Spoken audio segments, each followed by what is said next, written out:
If you are a copywriter and you might think, oh, graphic design looks cool, maybe I should try that. Stop yourself right there. I have been freelancing for over 5 years now, and I have made my share of mistakes that could have been avoided in the beginning if I had someone to guide me and mentor me.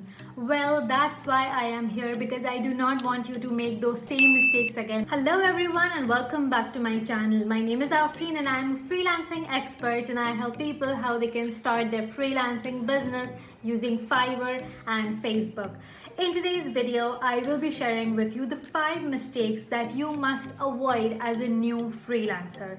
Make sure you watch till the end of the video because the 5th tip is the most crucial one. So without any further ado, let's jump right into the video. The first thing that you should do is stop being desperate for work.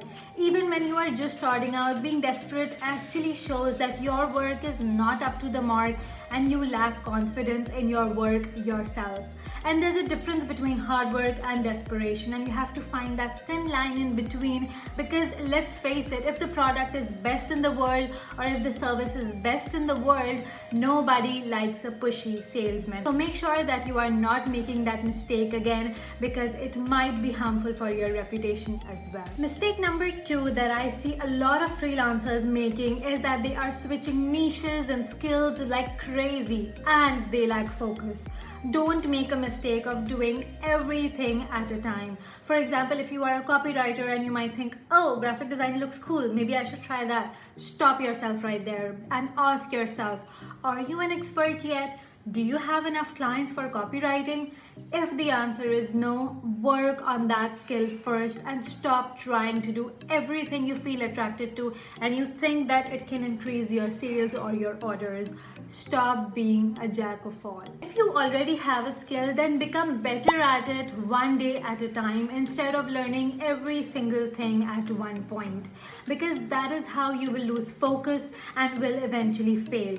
My advice to you would be to shut all those noises that you have in your head and just keep going with the skills you already have. If you haven't started your freelancing journey as of yet, make sure you watch this video right here where I talk about how you can start your freelancing business from scratch and take it from there. The third mistake that many freelancers make is that they do not put enough work. Freelancing is business as well, you guys, and building a business takes a lot of time and effort. No matter if you are a graphic designer, video editor, photographer, content writer, social media manager, do not stop improving your skill.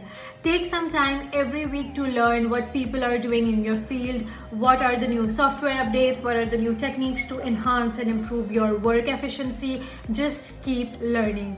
This is as important as finding new clients and getting paid for it, because most of the freelancers fail because they do not think that they need improvement on your skill and they think that they know everything. So my advice to you would be to actually spot some best YouTube channels and actually follow their work every single week. For example, I am a graphic designer myself and I turn to Learn for any new Photoshop updates because that channel has it all, and that is my go-to channel that I actually visit for new updates and new techniques that I should know about. The fourth mistake that many freelancers are currently making is that they are actually afraid of telling people that they are open to orders and they are actually freelancing. This is a huge mistake. Let me ask you a question. Do at least 10 of your friends know what you're actually doing or what you want to do? Comment down below and let me know. And if the answer is no, then you must get out and tell them. You have no idea how powerful this strategy is, because your friends can actually be vouching for your services without even buying your services. They might not be your clients, but they can actually refer you to people they already know. So make sure that you are using your friends as your ambassadors for your service. Also, if you want to know how you can get your very first stream of clients, make sure you watch this video right here where I talk about the 3 ways that you can get your first clients if you're just starting out. But use your network wisely, and your friends are the best way to do that. The 5th mistake, but the deadliest one, is being unorganized.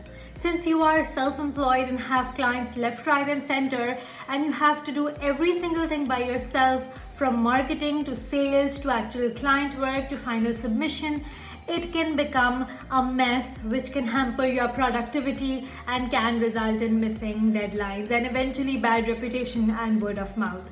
So in order to sustain your existing clients and tap onto new ones, make sure you are extremely organized. And by that, I mean your work desk, your client database, your existing to-do list, or basically anything that you are currently working on as a self-employed person. You can use Asana as a project management tool so that you have everything at one place, and Google Calendars to actually help you set reminders, which will actually help you with submissions and keep a track of your work and make your clients happy. That is it, you guys. Thank you so much for watching. I hope this video was helpful.